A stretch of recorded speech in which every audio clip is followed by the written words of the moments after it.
इस वक्त आप आराम से बैठकर इस वीडियो को देख रहे हैं, मगर मैं आपको कहूं, आज जिस जगह पर आप अभी बैठे हो वो जमीन आज से करोड़ों साल पहले 8,500 डिग्री के तापमान से उबल रही थी, या जिस जगह पर आप बैठे हैं वो जगह लाखों सालों तक बर्फ से ढकी हुई थी। ये दोनों बातें सच हैं। इस 15 मिनट की वीडियो के अंदर आप पृथ्वी के 450 करोड़ साल के सफर को देखने वाले हैं। जिस जगह आज हमारा सौरमंडल है, वहाँ विभिन्न प्रकार की गैस और धूल के बादल हुआ करते थे। वैज्ञानिकों के मुताबिक इन धूल के बादलों से दूर एक तारा हुआ करता था। वक्त के साथ साथ उस तारे की ऊर्जा कम होने लगी, जिसके कारण उसके अंदर एक विशाल विस्फोट हुआ। विस्फोट की वजह से अंतरिक्ष की ये धूल एक दूसरे से दबने लगी। इस दौरान बादलों में स्थित धूल के कण दबाव और गर्मी के कारण बड़े उल्कापिंड और पत्थरों में परिवर्तित हो चुके थे, और इसी दबाव की वजह से इन बादलों में स्थित रेडियो एक्टिव पदार्थ ने ग्रेविटी का निर्माण किया। इस ग्रेविटी के कारण बीच में हाइड्रोजन और हीलियम इकट्ठा होने लगे। बीच के इस भयंकर दबाव के कारण एक विशाल विस्फोट हुआ, और इसी विस्फोट के कारण हमारे सूरज का जन्म हुआ। अंतरिक्ष में फैले एस्ट्रॉयड यानी क्षुद्र ग्रहों में भारी वजन की वजह से सूरज के करीब आकर सूरज की परिक्रमा करने लगे। धीरे धीरे इन्हीं एस्ट्रॉयड में भारी टकराव हुआ, जिसके फलस्वरूप मरकरी, विनस, अर्थ और मार्स जैसे ग्रहों का निर्माण हुआ। वैज्ञानिकों के मुताबिक उस वक्त पृथ्वी और मार्स यानी मंगल ग्रह के बीच थिया नामक ग्रह सूरज की परिक्रमा किया करता था। पृथ्वी पर ग्रेविटी होने की वजह से सूरज की परिक्रमा करने वाले एस्ट्रॉयड अब पृथ्वी की परिक्रमा करने लगे, और धीरे धीरे करोड़ों सालों तक ये पृथ्वी पर गिरते रहे। और ऐसी घटना हमारे पड़ोसी ग्रह थिया पर भी हो रही थी, जिसके कारण थिया पृथ्वी के और करीब आने लगा और आकर पृथ्वी से टकराया। इस भयंकर टकराव की वजह से पृथ्वी के हिस्से कणों के रूप में अंतरिक्ष में फैल गए और एक रिंग्स की तरह पृथ्वी की परिक्रमा करने लगे। इन्हीं परिक्रमा करते हुए कणों में टकराव होने लगा, जिसके कारण हमारे चांद का निर्माण हुआ। उस वक्त पृथ्वी पर सिर्फ एक ही समुद्र हुआ करता था, और वो था 1900 डिग्री सेल्सियस की तापमान पर उबलते हुए लावे का। उबल रही थी वो सारी चीजें जिसे आज आप अलग अलग नाम से जानते हैं। वक्त के साथ साथ पृथ्वी धीरे धीरे ठंडी हो रही थी, जिसके कारण पृथ्वी के भारी तत्व जैसे धातु और रेडियो एक्टिव पदार्थ पृथ्वी के केंद्र में जाकर इकट्ठा हो गए, और हल्के पदार्थ पृथ्वी की सतह पर आ गए। लाखों सालों तक पृथ्वी पर उल्कापिंडों की बरसात हुई, और इन गिरते हुए उल्कापिंडों में जमा था नमक, मिनरल्स और पानी। करोड़ों सालों तक इन उल्कापिंडों की बरसात होती रही, और धीरे धीरे पृथ्वी की ऊपरी सतह पानी से ढकने लगी। वैज्ञानिकों के मुताबिक यही वो वक्त था जब दूर गहरे पानी के अंदर निकलते ज्वालामुखियों से पहली बार सूक्ष्म जीवों का निर्माण हुआ। लाखों सालों बाद एक वक्त ऐसा आया जब पृथ्वी की पूरी सतह पानी से ढक चुकी थी। हमारी पृथ्वी के सबसे अंदर का कोर रेडियो एक्टिव पदार्थ से बने होने की वजह से हरदम गर्म होता रहता है, लेकिन जब भी पृथ्वी की ऊपरी जमीन ठंडी हो जाती है, तब पृथ्वी के अंदर की गर्मी बाहर नहीं निकल पाती, जिसके कारण ज्वालामुखियों का निर्माण होता है। और उस वक्त कुछ ऐसा ही हुआ। पानी से ढकी हुई पृथ्वी पर हजारों की तादाद में ज्वालामुखी निकलने लगे, और आने वाले लाखों सालों तक इन ज्वालामुखियों का निकलना जारी रहा, जिससे पानी के ऊपर जमीन का निर्माण हो रहा था। इस वक्त भी पृथ्वी पर वातावरण न होने की वजह से अंतरिक्ष से उल्कापिंडों की बरसात हो रही थी। आज से लगभग 300 करोड़ साल पहले पृथ्वी पर ऐसा वक्त आया जब पृथ्वी का वातावरण लगभग स्थिर होने लगा था। ज्वालामुखी निकलने धीरे हो गए थे, और पृथ्वी का एक दिन 12 घंटे का हुआ करता था। साल बीतते गए, और धीरे धीरे ये सूक्ष्म जीव विकसित होते गए और समूह में रहने लगे। आज से लगभग 250 करोड़ साल पहले पहली बार पृथ्वी पर ऐसे जीवों का निर्माण हुआ जो जीने के लिए ये पानी के अंदर के मिनरल्स यानी खनिज पदार्थ और धूप का इस्तेमाल करते थे, और मल त्याग के रूप में ऑक्सीजन बाहर निकालते थे। इस वक्त तक पृथ्वी पर ज्यादातर ज्वालामुखी निकलने बंद हो चुके थे, और इन माइक्रोबैक्टीरियाज की वजह से वातावरण में ऑक्सीजन की मात्रा बढ़ रही थी। वातावरण में ऑक्सीजन बढ़ने की वजह से पृथ्वी का वायुमंडल बनना शुरू हुआ, और आने वाले हजारों सालों तक वातावरण में ऑक्सीजन की मात्रा बढ़ती रही। जिसकी वजह से पृथ्वी के ज्यादातर हिस्सों में ये सूक्ष्म जीव फैल गए। हजारों सालों बाद एक वक्त ऐसा आया जब पृथ्वी में ज्यादा ऑक्सीजन बढ़ने के कारण ये सूक्ष्म जीव मरने शुरू हो गए। उस वक्त तक पृथ्वी का वातावरण ठंडा होने के साथ साथ ऑक्सीजन से भी भर चुका था, जिसके कारण जमीन और वातावरण में स्थित आयरन यानी लोहे के मिनरल्स पानी में स्थित ऑक्सीजन से रिएक्ट होने लगे। और एक वक्त ऐसा आया जब पृथ्वी की जमीन आज के मार्स के जैसे लाल हो चुकी थी। वक्त बीतने के साथ साथ धरती की टेक्टोनिक प्लेट्स में दरार होने लगी, जिसके कारण पृथ्वी के अंदर का लावा जमीन की तरह कई लाखों सालों तक खुला उबलता रहा। और यही वो कारण था जिसके कारण पृथ्वी के वातावरण में कार्बन डाइऑक्साइड की मात्रा बहुत बढ़ गई और पृथ्वी पर एसिड की वर्षा शुरू हो गई। एसिड रेन की वजह से पृथ्वी का तापमान घटने लगा और तापमान इतना घटा कि पृथ्वी के ऊपर स्थित पानी बर्फ में परिवर्तित होने लगा। पृथ्वी पर पहली बार भयंकर आइस एज आया। इस वक्त पूरी पृथ्वी सफेद बर्फ से ढक चुकी थी। आमतौर पर जब धरती पर सूरज की किरणें गिरती हैं, तब जमीन उन किरणों को सोख लेती है, मगर क्योंकि पूरी पृथ्वी बर्फ से ढक चुकी थी और क्योंकि बर्फ सफेद और चमकीली होती है, जिसके कारण सूरज की किरणें धरती पर गिरने के बाद वापस चली जाती थी।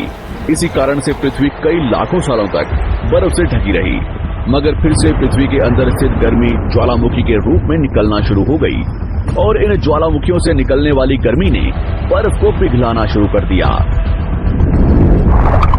इसी बीच पृथ्वी की गहराई में बचे कुछ सूक्ष्म जीव धीरे धीरे बदल रहे थे और अब वो ऑक्सीजन को अपने शरीर को बड़ा और जटिल बनाने के लिए इस्तेमाल करने लगे थे।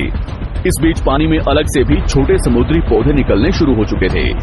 बाहर जैसे जैसे ज्वालामुखी निकल रहे थे, वैसे वैसे वातावरण कार्बन डाइऑक्साइड की वजह से गर्म हो रहा था। वक्त के साथ साथ बर्फ तो पिघलने लगी, मगर धरती पर फिर से एसिड की वर्षा शुरू हो गई, जिसके कारण फिर पृथ्वी ठंडी होने लगी और फिर पृथ्वी की ज्यादातर सतह बर्फ से ढक गई। ऐसा बार बार कई हजारों सालों तक होता रहा और इसी कारण से अब समुद्री जीव धीरे धीरे वातावरण के हिसाब से विकसित हो रहे थे। इस बीच कई सारे जीव और समुद्री जंगल विलुप्त हो गए, मगर जो बच गए वो धीरे धीरे पृथ्वी के बदलते तापमान के हिसाब से ढलते गए और अब हजारों सालों बाद समुद्री पेड़ बर्फ की वजह से पूरी तरह से मरते या सूखते नहीं थे। अब सूक्ष्म जीव समुद्री जीव बन चुके थे। जब फिर से ज्वालामुखियों ने पृथ्वी की बर्फ को पिघलाना शुरू किया, तब ये समुद्री पेड़ जल्दी विकसित होकर फैल गए।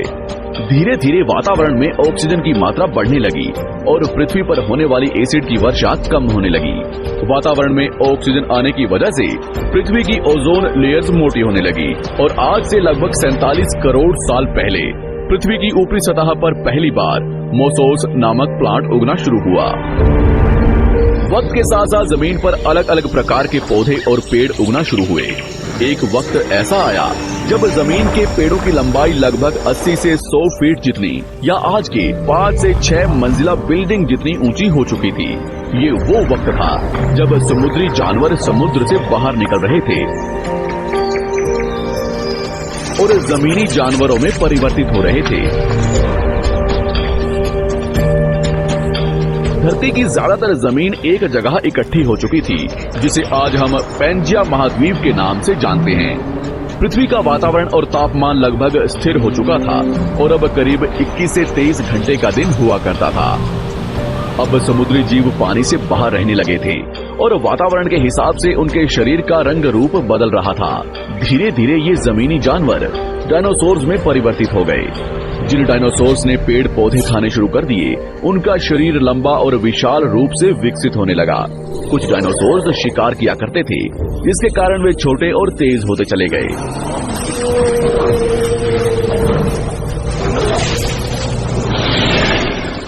पृथ्वी की ऊपरी जमीन एक जगह इकट्ठी होने के कारण ज्यादातर जमीन रेगिस्तान और बंजर हो चुकी थी।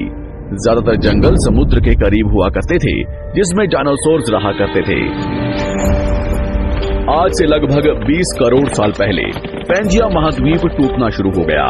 पैंजिया के विभाजित होने की वजह से पृथ्वी की ज्यादातर ऊपरी जमीन पानी के संपर्क में आने लगी, जिसके फलस्वरूप पृथ्वी पर हरियाली बढ़ती गई, जिस वजह से डायनासोर्स और ज्यादा विभिन्न और विशाल होते चले गए। डायनासोर्स ने आने वाले लगभग 20 से 30 करोड़ सालों तक पृथ्वी पर राज किया। उस वक्त डायनासोर्स समुद्र से लेकर जमीन और आसमान तक पूरी पृथ्वी पर राज किया करते थे। इस दौरान अफ्रीका से टूटा भारत सीधे आकर आज के तिब्बत से टकराया और इस टकराव की वजह से हिमालय का निर्माण हुआ। आज से लगभग 6.5 करोड़ साल पहले पृथ्वी की तरफ आज के माउंट एवरेस्ट से भी बड़ा लगभग 4.5 लाख करोड़ किलो जितना वजनिया उल्कापिंड लगभग 80,000 किलोमीटर प्रति घंटे की स्पीड से पृथ्वी की तरफ आ रहा था। पृथ्वी की सतह को छूते ही उसमें भयंकर आग लगी और वो जलते हुए सीधा पृथ्वी से टकराया। इस टकराव से निकलने वाली ऊर्जा आज के 10 करोड़ परमाणु बम एक साथ फटने के बराबर थी। जहां ये उल्कापिंड गिरा वहां के जानवर और पेड़ तुरंत भाप बनकर जल गए। गिरते ही पृथ्वी पर पूरी तरह धूल फैलने लगी। समुद्र में भयंकर बाढ़ आने लगी। भूकंप और आग ने पृथ्वी को जलाना शुरू कर दिया। कुछ ही घंटों में पूरी पृथ्वी के वातावरण में हानिकारक गैस और धूल की वजह से पृथ्वी नर्क हो चुकी थी। डायनासोर्स, घुटन, आग और भूखमरी से पूरी तरह विलुप्त हो गए।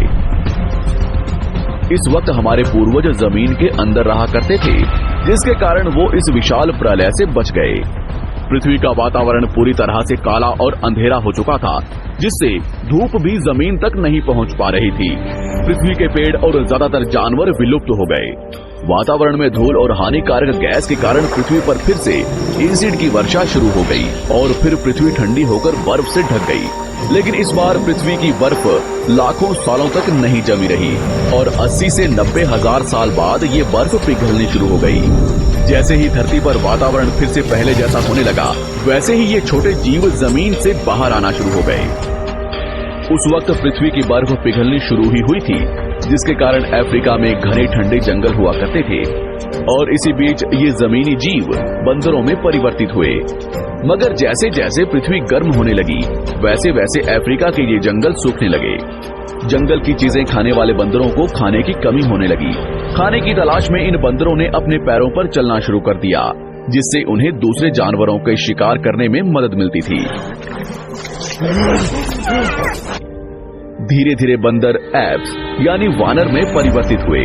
खाने की तलाश में ये एप्स पृथ्वी के दूसरे हिस्सों में फैलने लगे और धीरे धीरे उनके शरीर का रंग रूप वहां के मौसम के हिसाब से बदलता गया।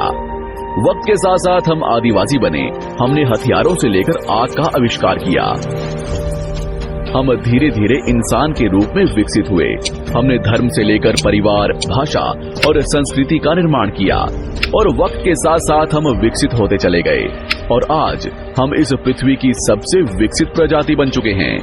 पृथ्वी को आज के जैसे बनने में लगभग 450 करोड़ साल का वक्त लगा है और हमें एक छोटे जमीन में रहने वाले जानवर से इंसान बनने में कई लाखों सालों का। मगर हमने इन 100 सालों में जितना पृथ्वी को गंदा और तबाह किया है, उतना आज तक किसी भी प्रजाति ने नहीं किया होगा। हम फिर से धरती को गर्म कर रहे हैं और कार्बन डाइऑक्साइड की मात्रा बढ़ा रहे हैं। वैज्ञानिकों का मानना है कि पृथ्वी पर फिर से विशाल परिवर्तन होने वाला है। भविष्य में पृथ्वी कैसी होगी, जानेंगे हमारी अगली वीडियो में।